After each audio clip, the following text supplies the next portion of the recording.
pricing power is your ability to raise the prices that you're charging for the value that you're offering. And the effect of that increase in price on your business, okay? Or on the number of customers that buy from you. Okay. And sometimes this is called price elasticity, which is like a fancy, economist term that people like to graph all this stuff. Usually I don't find that so useful, frankly, because, your customers don't fit into a financial function. I mean, you can't really graph this very well. What you can do is start to simulate the results of a question of, if you doubled your prices, oh, okay, would you lose more than half of your customers? Oh, I see. And if that's true, if you would lose more than half of your customers, then you don't have much pricing power. Okay, even raising your prices would be a net financial loss, right? Because you lose more money than you make. If you would lose half of your customers, or if you wouldn't lose, let's say you double your prices, and yes, you lose some, but let's say you lose maybe 10% of your customers. And it's a good thing. That's a really good deal.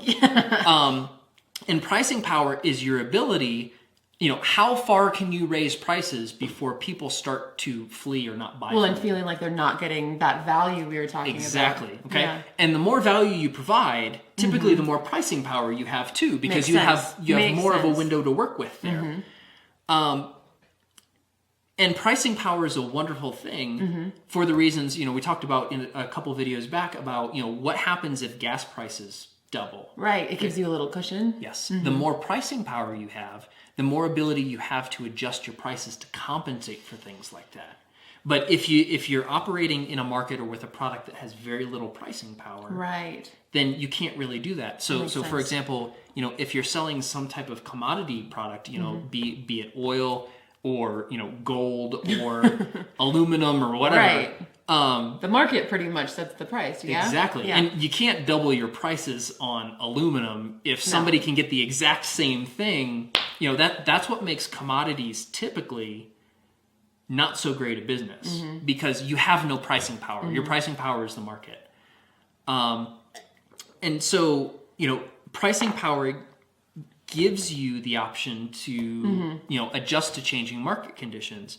And the higher the price that you can command, typically the higher your margins, and the more reliably you'll be able to maintain sufficiency. Okay.